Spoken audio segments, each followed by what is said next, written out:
Pozdravljene, spoštovane gledalke in cenjeni gledalci. Pred nekaj tedni je Mladinska knjiga med bralce poslala knjigo z naslovom Moj vrt na balkonu. Avtorica te knjige je Jerneja Jošar, ki jo danes prav lepo pozdravlja v našem studiu. Dobrodošli. Dober dan, hvala. To je pravzaprav vaša 5. knjiga v recimo 10 letih. To je kar obsežna bera. Res je, ne bom tajila, nekako vsako drugo leto, če grem zdaj preračunavati za nazaj, sem se lotila kakega novega projekta, tako da mislim, da pogosteje tudi ne bi šlo skozi. V tej knjigi pa se pravzaprav posvečate tako zelo nišni temi in to je kako urediti vrt na balkonu. Je to pravzaprav sploh mogoče?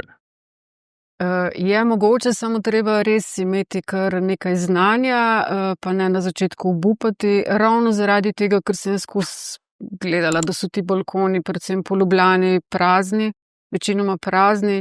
Se najprej bom pomislila, mogoče pa ljudje nimajo časa, so skozi v službah, so bolni, so ustareli, karkoli že, potem pa mi je vseeno kapnilo, mogoče pa samo ne vedo, da lahko veliko stvari imamo tudi na balkonu, lahko je tudi zelenjava, ni treba, da so samo rože, ni treba, da so samo tiste rože, ki smo jih navajeni mogoče iz otroštva gledati po balkonih, kot so bile pelargonije ali pa potem surfinije, da je lahko še kaj drugega in da je lahko to res ena lepa oaza tik pred dnevno sobo. Zakaj je ta zelena oaza za človeka tako pomembna? Vedno bolj hitimo, vse vemo, okupirani smo z vseh strani, zmeraj nam zmanjkuje časa, tudi tako lahko iz sebe povem, da sem v bistvu cele dneve od doma, da zjutraj grem, pridem pozno zvečer, ampak meni ni lepšega, da potem, ko sem že enkrat doma, tisti, ki imajo hiše, je to drugače, stopijo na vrt, jaz se usedem lepo na balkon, malo zadiham, mogoče kakšen kozarček vina, spijem zjutraj kavo, predno grem. In sem v družbi, mislim, drugače, kot če si na praznem balkonu ali pa če imaš zraven sebe zelene rastlinice, še kakšna čebela pride, metuljček in se ni treba, da bereš knjigo, da se pogovarjaš s kom, lahko samo sedeš in imaš tistih svojih 5-10 minut miru sam s sabo, zjutraj, da se mogoče naštimaš na dan, ki prihaja, zvečer pa mogoče, da narediš eno obnovo dneva, kako je bilo, kaj bi lahko bilo boljše, kaj še moraš narediti. Ta stik z naravo je v teh norih, hudih časih pravzaprav edini izhod, ne?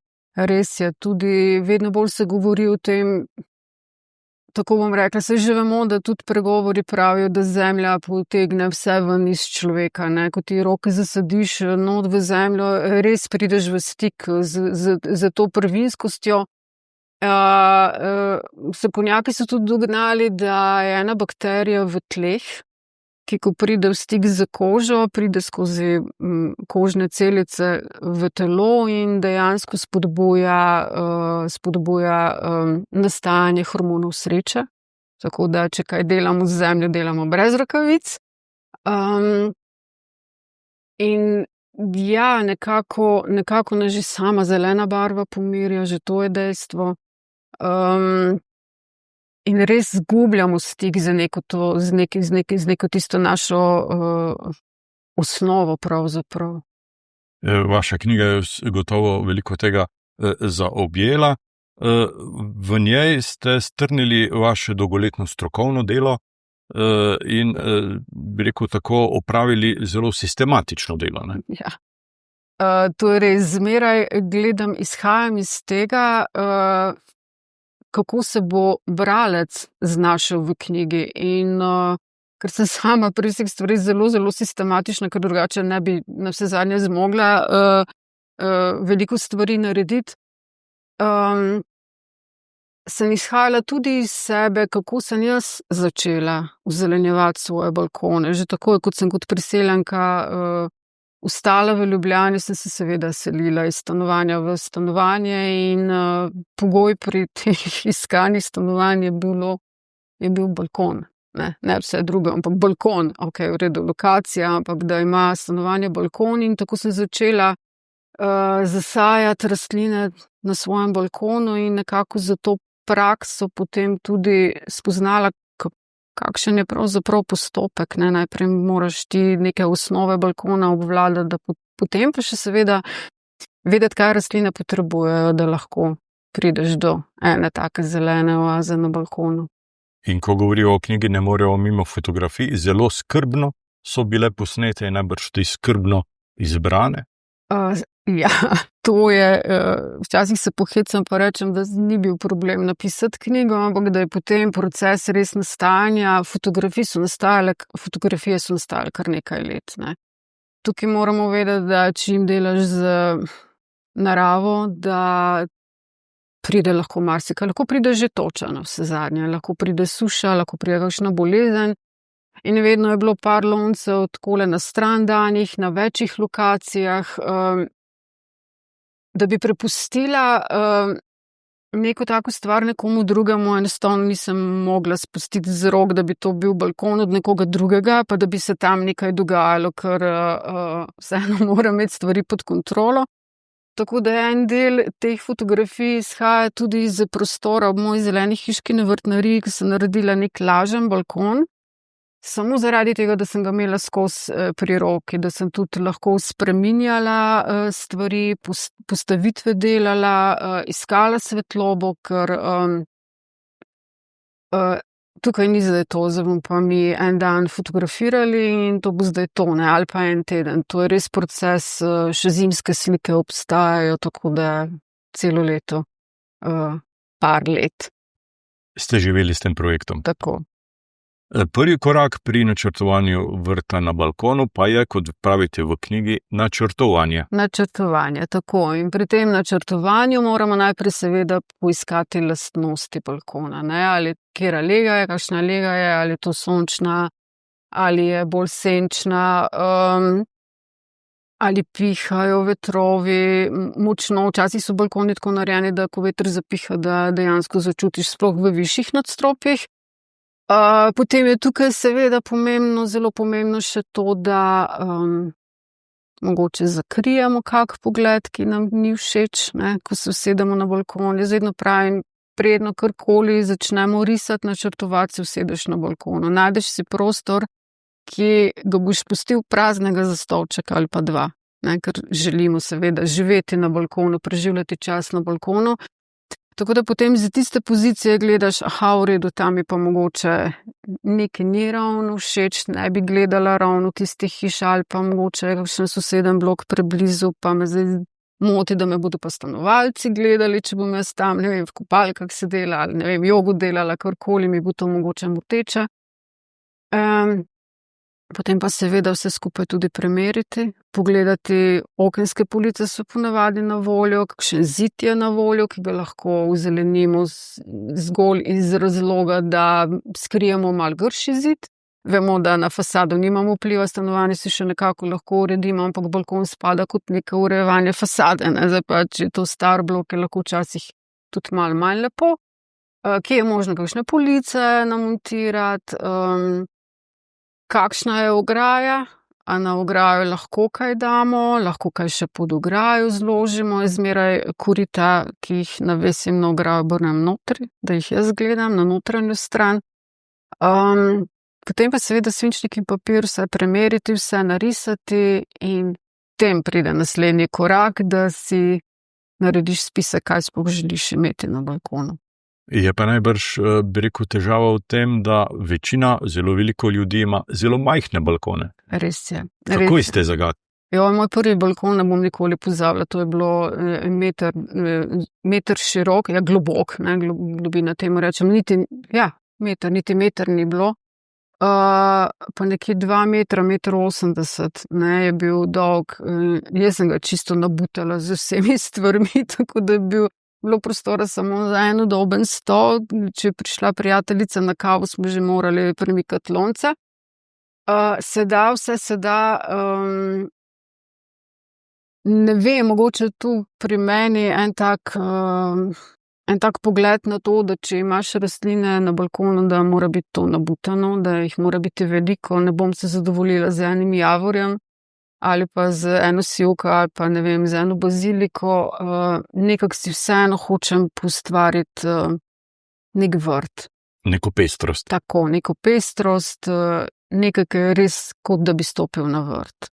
Vendarle pa na balkonu pišete tudi v knjigi, vse rastline niso primerne. Seveda, da ne.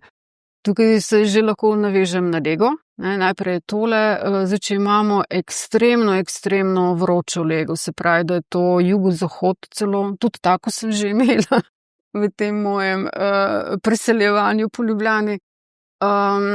In če je v višjem nadstropju, zna to biti res problem.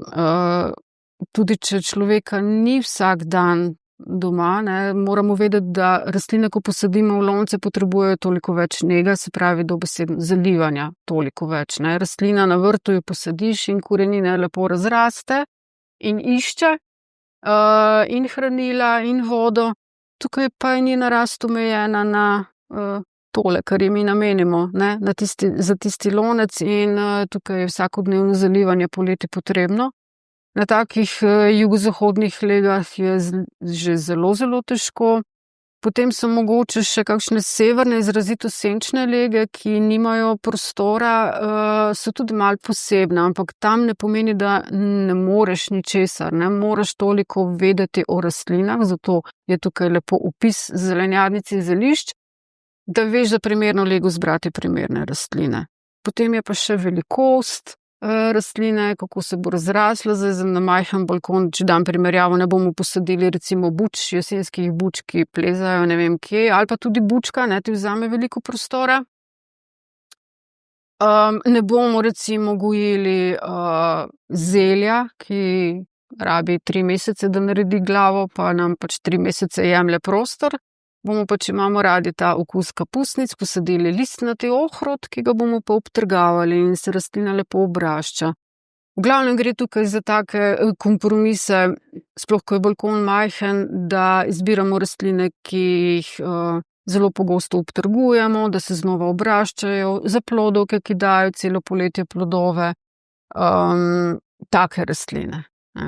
Izbira loncev, posod pa najbrž ni vodilo k temu, da bi bile posode čim lepše in tako, ampak funkcionalnost. Funkcionalnost, zdaj, fajn je, da so lepe, seveda, da ni potem to neko smetišče na koncu, tudi tu lahko hitro postane vse skupaj prava zbrka, Velikokrat tudi, če so različne barve že samih rastlin, pa potem različne barve loncev, ti mogoče tisti kotiček več ne predstavlja potem nekega prostora, kjer se ti umiriš, ampak te podzavestno tiste barve, tisti nered, lahko že postane hitro nered, dela še bolj nemirnega. Tako da pri izbiri loncev na prvem mestu to, da se prilagodimo rastlini, se pravi, mi izberemo rastline, katere želimo gojiti in potem pobrskamo v knjigi, kako velik mora biti premer. Globina je zelo pomembna, ker rastline imajo različno globoke korenine. Zdaj pa večji je lonec, več prostora bo imela rastlina za rast.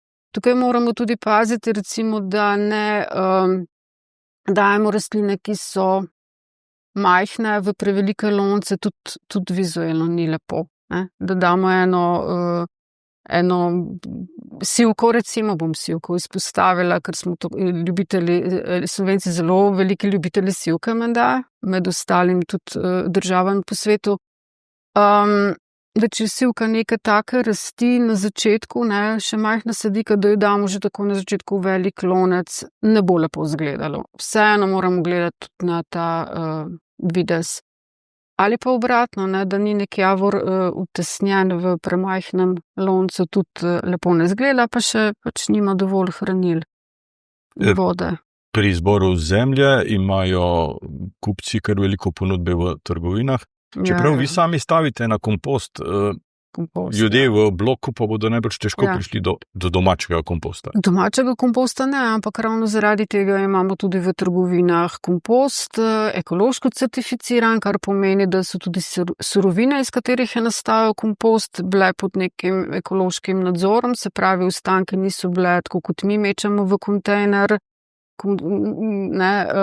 Vse poprek, tudi poškropljene banane, citruse, ki so res konvencionalno pridelani, zelo zastrupljeni z pesticidi.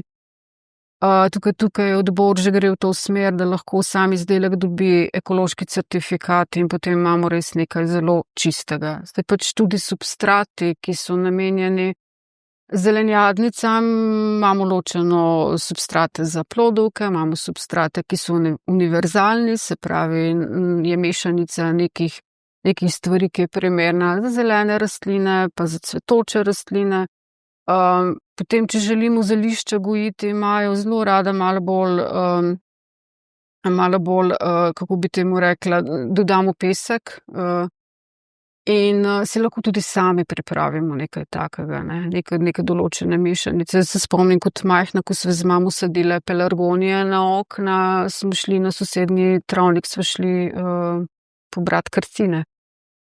Tako, mimogrede tudi paradižnik zelo bolje uspeva malo bolj zbiti zemlji, kot pa v teh rahlih substratih, tako da je tudi tu priporočeno kar neko vrtno zemljo dodati ali pa krtine ali pa nekaj takega. Da bi s temi substrati dobili tudi semena škodljivcev in tako, te bojazni ni. Te bojazni ni, ne. Gnojila, paletirana gnojila, tekoča gnojila, substrati, nekje ste zapisali v knjigi, cena ne laže. Ja, cena ne laže, se pravi, dražje je, dragocenejše je, kvalitetnejše je.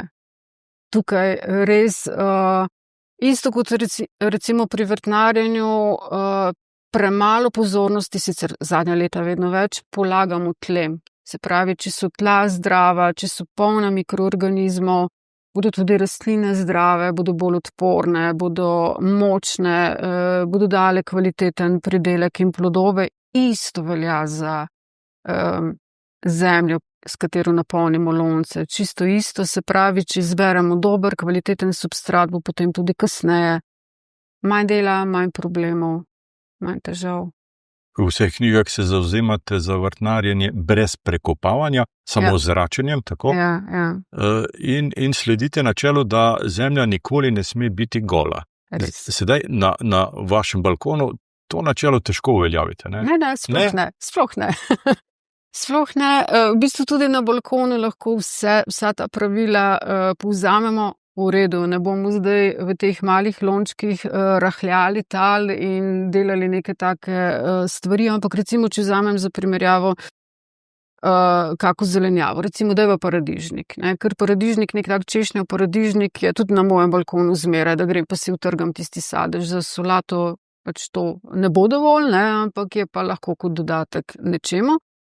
In če posadimo zdaj spomladi, se pravi nekje sredi maja, paradižnik lepo v lonec, rabi seveda oporo, ga privezujemo in tla okrog, ki so prazna, lahko posadimo baziliko, sta zelo, zelo dober par, tako na krožniku kot v posodi oziroma na vrtu.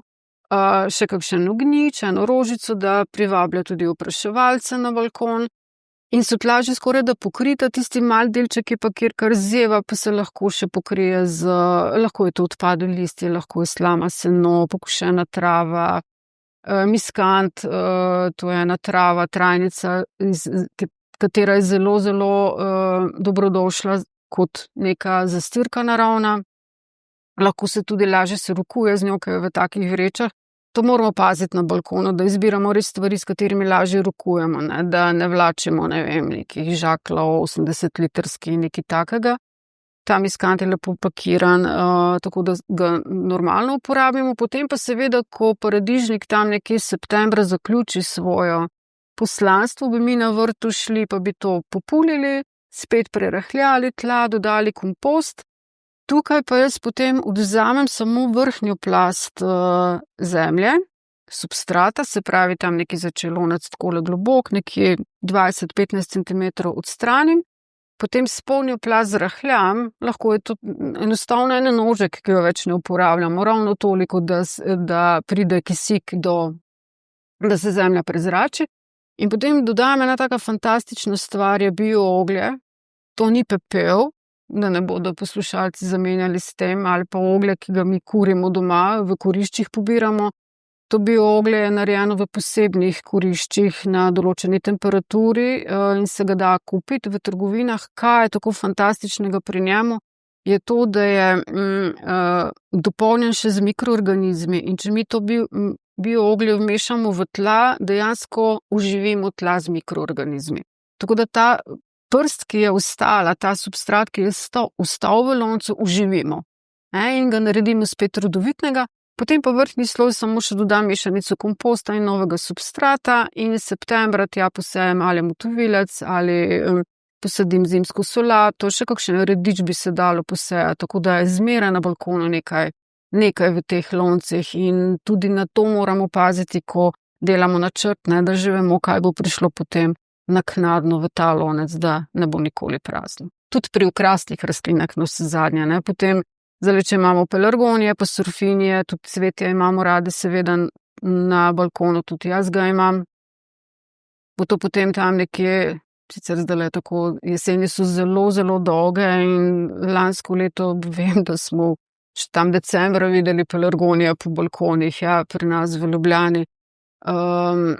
Ampak potem se te rastline odstranijo in obstajajo rastline, ki so čez zimo lepe, veliko je zimzelenih, so kakšne praproti, so iskrivke, mačehe zraven posadimo, tako da nikoli ti lonci niso prazni in je res prav čarobno je tudi pozimi se uvidi v dekico spiti tisti čajček med rastlinami na balkonu. Ko sva govorila o zastiranju, sva najbrž imela v mislih zastiranje površine. Kaj pa zastiranje samih loncev, bi rekel tako od strani, ker če je balkon na sončni strani, je lahko problem, ne? Ja, lahko je problem recimo sploh, če zbiramo kakšne kovinske posode, so zelo, zelo lepe, lahko so tudi kakšne stare z patino. Tukaj je dobro premisliti, še preden posadimo, da damo notri neko izolacijo. Lahko je to kakšna ovčja volna, je najbolj naravna stvar, lahko bi bile v bistvu tudi kakšna telefolije, ki jih imamo za zaščito paketov po pošiljanju po pošti, ampak jaz se pač plastiki izogibam, tako da neka taka naravna stvar z notranje strani bo dovolj naredila. Če so lonci seveda kovinski, pri plastiki je malo manj nevarno, pri glinastih, ki pa v bistvu najbolj tako naravno in najbolj lepo, pa jaz tudi nisem videla, da bi bilo potrebe zaščititi čez poletje še kaj dodatno. Če bi se korenine pregrevale, to najbrž ni dobro, ne? Problem je, če je res zdajle, ko napoveduje 34 stopinj, je res mogoče boljše, da se čez poletje zalivajo stvari zvečer. Se pravi, ko se lepo ohladi lonec in da se rastlina nekako zaživi potem čez noč, je zjutraj vsa lepa, zdajle, če bomo pa zalivali malo prepozno, da ne zelo zgodaj zjutraj pomeni ob 6, ne. To potem marsikomu lahko že gre narobe in mu je že dodatno breme, da se enostavno ne zaliva tako pozno, ker potem je res tam notri se kuha vse skupaj, lahko dobesedno, na tisti prsti. Domala vsak vrtičkar je pred dilemo, tako februarja, marca, najkasneje vzgojiti svoje sadike ali kupiti v trgovini? Dilema je pravzaprav samo v tem, koliko časa imaš, koliko volje imaš, koliko ljubezni imaš do tega, da si že po zimi malo podaljšaš to sezono vrtičkanja, ko smo že tako neočakani, komaj čakamo, da bo vse skupaj zaživelo in potem nekako po zimi si malo tele naše zelene prste nekako pomirimo, da začnemo z vzgojo svojih lastnih sadik. Čeprav je zdajle na voljo, če nimamo časa, ogromna ponudba. Še pred leti, ko sem začela s tem svojim določenim poslom, sem se usmerila prav v ekološke vrtičkarje, ker ni bilo na voljo. Ni bilo ekoloških sadik, zelenjave ni bilo na voljo. V tistem začetnem obdobju sem celo tam nekje iz Prlekije so mi vozili, ker v okolici Ljubljane nisem našla nikogar. Zdaj je to malo drugače, ne? Zdaj je tega vedno več, super. In ni več tak problem najti kvalitetnih, ekološko vzgojenih sadik, ki so potem tudi seveda bolj zdrave, bolj odporne. Že prej ste omenili vodo in težave, ki lahko nastopijo, če se lonci pregrevajo. V knjigi predlagate tudi uporabo, mislim, da ste zapisali izraz zelene vode, ali sem napak si prepisal? Ja. To je tista voda, v kateri umivamo solato, zelenjavo, jaz zmeraj dam eno večjo posodo najprej, da tisto prvo blato karkoli že odstranim in se ta voda nabira in je ne zlijem v velijak, ampak jo prelijem v vedro, ki je potem na balkonu. Vedro ali pa 2 ali pa 3 vedra. In ta voda je vse uporabna? Ta voda je uporabna, ja, ni za odtok. Kako pa je škodljivci? Tako kot na vrtu, lahko. Polžev nimamo na balkonu, to je zelo velika prednost danes, ker je težava za polži, drugače pa lahko pride vse sorte. Ponavadi celo, sprav balkoni, ki so mogoče malo kot niše narejeni, ker je delček balkona malo zastekljen, tam so zmeraj uši naberejo. Tam je velika težava z ušmi, se drugače pa te stenice, ki so tudi danes zadnja leta velik problem, jih jaz še na balkonu nisem opazila, tako da mogoče je malo previsoko ali pa tudi ne vem, ker v stanovanju so bile, ja, ne bo problem, višina nekaj drugega je. Se pojavi kdaj kaj, tudi mogoče bo malo manj pepelaste plesni, paradižnikove plesni, ker je vseeno pod nadstreškom vse skupaj, ne, mislim pod streho, tukaj znajo biti pogoste padavine problem, ta bolezen je izrazita bolezen, ki se pojavi, ko so podnebne razmere neprave. Se pravi, ko ima bolezen pogoje za to in to so ne tako vroča poletja in zmeraj malo neki dežja. Ali pa vlage, zelo dolgo vlage. To je bilo leta nazaj, se spomnim, tako čez noč je paradižnik počrnel. In tukaj ne moramo narediti nič, niti, vem, takrat sem slišala celo 2 gospoda, ki sta se pogovarjala, tako ti med vrtičkarji včasih kaj na uho vlečem in starejša gospoda sta se drugemu potožila, da sta uporabila celo nek zelo hud fungicid, ki je sicer dovoljen v uporabi, ampak fungicid ne naravno sredstvo in ni pomagalo, ne, dejansko ni pomagalo takrat, ko so bile idealne razmere, da se ta glivica lahko tako hitro širila. Tukaj se pravi, imamo s paradižnikom, ki je v loncu, pa pod streho, mogoče malo manj težav. Sicer pa priporočate ognjič in kapucinke, to so naravni odganjevalci. Ja, ognjič, kapucinka, tudi žametnica, to so 3 rastline, ki cvetijo v lepih oranžnih, rumenih barvah, že zato so v redu, ker privabljajo opraševalce, ne, te oranžne, rdeče, rumene barve jih pritegnejo. Vemo, zelenjava je v glavnem zelena, ko tako pogledamo, ne, tudi cvetovi so bolj beli, niso nekaj vpadljivega, tako da jih privabimo na ta način tudi opraševalce na naš vrt. Balkonski. Potem pa so seveda te rastline še odganjajo druge škodljivce, tudi v tleh, kar sicer bolj velja za vrtove, ki jih imamo na tleh, proti talim škodljivcem delujejo, tukaj ni v loncih take nevarnosti. Skratka, ene take čudovite rožice so to. Ko stanujete v bloku, ne morete vplivati na to, kakšne sosede imate v sosednjem stanovanju. Lahko pa na vašem balkonskem vrtu lahko poplivate, ne? Ja, lahko poplivam. Je pomembno to dobrososedski odnosi med rastlinami? Seveda, tako pomembno kot na vrtu. Čisto isto s tem, da če je balkonček majhen, pa če smo začetniki, je mogoče celo bolj pametno, da vsako rastlino posadimo v svoj lonec, da ima izolirane korenine od drugih rastlin in potem lonce prestavljamo tako, kot nam pač odgovarja, da lepo zgleda vse skupaj. Če pa sadimo v isti lonec, pa seveda res moramo biti pazljivi na to, kaj raste skupaj, ker koreninski izločki lahko vplivajo na rast sosednje rastline. Veliko rastlin pa seveda tudi daje okus zelenjanicam, recimo bazilika je že taka, zdaj nekateri so ugotovili, da stevijo, se spomnite stevije, pred leti je bila en tak v bistvu rastlinica, iz katere nastane tak zeleni prah in je kot neko sladilo. Stevio pač dobiš tudi takole, pri nas se da kupiti in če se jo posadi zraven paradižnika, so plodovi slajši. Potem so pa še razna zelišča, ki že zaradi tega, ker eterična olja izhlapevajo, nekako razkužujejo zrak, tako da je tudi neka varovanja pred nastankom bolezni. Kako izgleda vaš vrt po zimi? Teloh cveti, teloh je vse posod, mačehe cvetijo.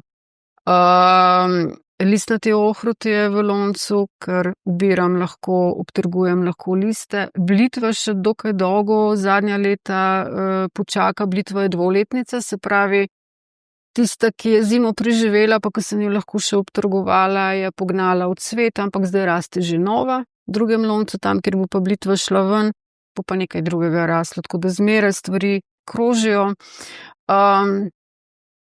Kakšen motovilec se lahko poseje, ni zdaj to, da bi res sklede solate nabirali, ampak je lahko kot nek dodatek tudi sendvičem na vse zadnje.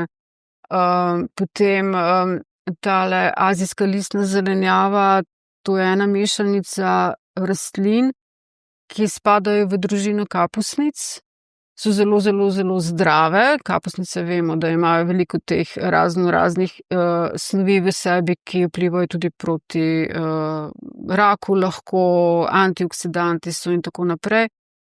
To so zelenjadnice, ki se jih seje zelo na gosto in se listi potem obtrgujejo. Zelo močan okus imajo, tako da je lahko že list ali pa 2 dodatek neki drugi solati kot neka popestritev, da je malo drugače. Se kar najdejo stvari, ki jih lahko tudi čez zimo malo obtrgujemo. Drugače pa rožice. Je pa res, da tudi zime niso več kot včasih? Ja, se kar vlečajo te sezone pobiranja blitve ali pa tudi obtrgovanje solatnih listov, kar traja. Redkvica je recimo taka, ki jo zelo, zelo zgodaj spomladi lahko posejemo, potem poleti več ni v redu, ker so ji temperature previsoke in tudi dnevi, dolg dan ji ne paše, tako da zdaj lepo solsticijo, ko se dan spet krajša, predvsem fajn je počakati mogoče malo do avgusta, ko so tudi temperature niže, da se spet poseje redkvica in jo imamo potem za jesensko bero. Zelo hitro raste in vemo, da so te redkvice. V enem takem koritu jih lahko kar nekaj zraste. Vrtičkarjem na balkonu bo v pomoč tudi vaš načrt, koledar opravil po vsakem mesecu. Se lažje znajdejo, ne? Prosim? Se lažje znajdejo. Lažje se znajdejo, sploh začetniki, pa tudi tisti, imam podobno knjigo narejeno za vrtnarjenje na vrtu, na tleh. In moram reči, da tudi tisti, ki so že kar vešči vrtnarjenja, pravijo, ne, to pa super, pogledam tam, kateri mesec je, da me spomni knjiga, kaj v tistem času vse lahko sejemo. Veste, kaj bom tukaj povedala? Včasih mi kdo kak nov vrtičkar pride, pa pravi, jaz bi tudi imel vrt, pa jaz bi si tudi zdajle na balkonu kaj naredila, ker je tale vaša knjiga išla, ampak zdaj sem že za vse prepozna. Ne. Prepozni ste mogoče za redkvico, ko sem jo že prej omenila, ker ji bo prevroče, grah, ki mu bo prevroče, ampak še ostale stvari pa še zmeraj lahko vse posadimo. Malo kasneje bodo, ampak nič hudega. Sva že rekla, jeseni so zelo dolge in vse lahko še posadimo. Z dobro voljo in pozitivno energijo gre. Ja. Če povemo še nekaj vaših osebnih podatkov, ste agronomka. In diplomirali ste že leta 96 na biotehniški fakulteti, tako govori. Dolg nazaj tudi. Ja, je kar nekaj. Sicer ste tudi podjetnica in lastnica vrtnarije Cvetlična, nekje na robu Ljubljane, ne smejo natančno povedati, kje, ampak gledalci vas bodo našli. Tako, s poslovnim partnerjem se deliva prostor, v bistvu smo 2 podjetji. Že od malih nog pa ste se pravzaprav zavezali temu ekološkemu vrtnarjenju, drži to? Od malih nog, ja, ker smo v bistvu stara mama je tako, ni uporabljena nobenih pesticidov. V bistvu vse te prijeme, ker so zdaj kao nekaj novega, se pravi neprekopavanje, zastiranje, ona skozi so šle za kure, travo pokositi pa izmetala, da je nekaj, da je še malo več, bova še na vrt dali. To je bilo, pa vse je bilo pomešano, zmešano. Mama se je šele začela učiti vrtnariti tudi v bistvu zatem, ko je dobila družino.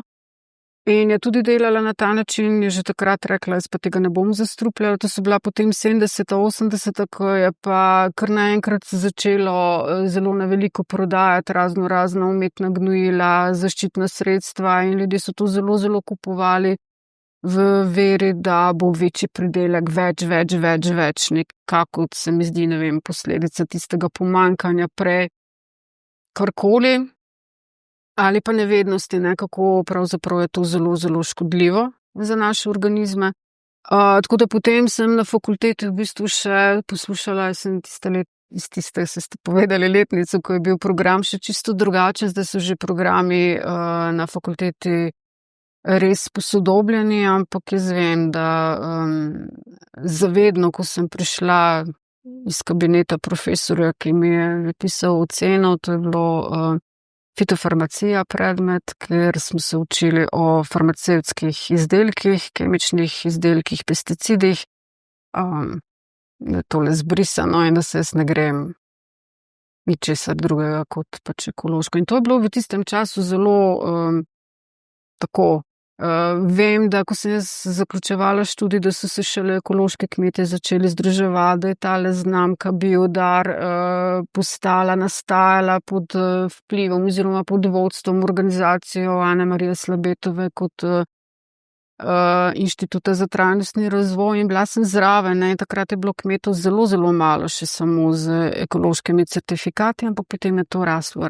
In nekateri so še zdaj tisti, ki se jih spomnim 30 let nazaj, še obstajajo na ekološki tržnici v Ljubljani, kar je zelo pohvalno in lepo, da vztrajajo v tem, ker birokracija je tukaj odzadaj taka, da ja. Se mi zdi zanimivo, tako če silno poenostavim, ko ste končali fakulteto, ste pravzaprav ugotovili in bi lahko rekli, stara mama je imela prav. To sem potem začela vedno bolj, ko sem se sama lotila svoje podjetniške poti. Jaz sem bila na začetku še v službi, kar mi je dala tudi veliko znanja. Tu prideš potem s faksa in v prvo službo in vidiš, da nič ne veš. Da se to je vse posod tako, ne. Jaz sem imela to priložnost, da sem bila v eni majhni vrtnariji, v kateri smo imeli vse od sobnih rastlin do balkonskih rastlin, gnojil, sadnega drevja, vse. Bila je zelo mala trgovinica, ker so bile v bistvu samo dve, še z eno gospo in jaz se spomnim, takrat sem grosu preživela, sem se z vlakom vozila in sem skozi tiste stare zapiske iz fakultete, takrat še ni bilo tudi računalnikov in vsega tega tako razvitega Googla, pa ne vem kaj še vse, za diplomsko nalogo sem si sposodila računalnik, ne. Res je bilo čisto drugače. No in takrat sem prišla do tega, da tudi tam, že tistega leta, ko smo sami gojili v rastlinjaku balkonske rastline, tudi za tisto nismo uporabljali nič drugega kot ekološke stvari, ker sem vztrajala pri tem, da je to čim bolj naravno. Vse, ne samo hrana. V sozvočju z naravo ste nekaj zapisali? Ja, v sozvočju naravo, tako. Nekako se človek preveč postavlja nad njo, jo hoče kontrolirati. Se to vidimo v bistvu tudi pri vrtičkanju, kako mora biti vse v vrsti. Čist obratno, kot je v naravi. Skozi imeti pod kontrolo. Vsaka pikica, ki se pojavi, ki je na rastlini, je že neki bov, je nekaj narobe. Jaz potem take stranke ali pa ljudi, s katerimi pridem v stik, skozi pošiljam v gost ali pa na travnik, ne. In mi vsa ta pravila, ki so v naravi od nekdaj in ki veljajo, ki so preizkušena, če ne bi imeli gozdov, ne bi imeli travnikov, probamo poskušati te vzorce vnašati na naše vrtove, tudi na balkonske vrtove. To so mešani posevki, to je neprekopavanje, to so pokrita tla. V gozdu vemo, da so skozi zastrta z nečim, ali je to podrast, ali je pa potem listje na tleh, vedno. In tam ves ta sistem funkcionira sam, ne. Rastline, mogočna drevesa imajo dovolj vode, imajo dovolj hrane, borijo se tudi proti kakim škodljivcem, proti kakim boleznim, med seboj sodelujejo, si pošiljajo signale s pomočjo mikroorganizmov. To je čudežni svet v tleh, ki ga šele zdajle odkrivamo tudi z tehniko, ki je napredovala. Ampak včasih se sliši, kot da komu razlagaš pravljice, ne. Kako rastline sodelujejo, in to ne samo v gozdovih, ampak tudi na našem vrtu. Seveda, če so tla zdrava, se pravi, da jih ne tretiramo z umetnimi gnojili, da jih ne tretiramo s pesticidi, to pomeni, da so bogata z mikroorganizmi, in ta mikrosvet naredi v bistvu vse namesto nas. Včasih se pohecam pa pravim, da ni palčkov v gozdu, ki bi zalivali, okopavali, prekopavali in tako naprej, ne. Ponoči, ko nas ni. Marsikaj se lahko od narave naučimo in morali bi se. Ja, morali bi se. Jerneja Joša, jaz vam čestitam za novo knjigo, to je velik dogodek. Hvala. Zahvaljujem se vam za obisk, zahvaljujem se vam za ta pogovor in vam želim vse dobro. Hvala za povabilo, me je veselilo. Vam, spoštovane gledalke in cenjeni gledalci, pa hvala za pozornost in seveda srečno.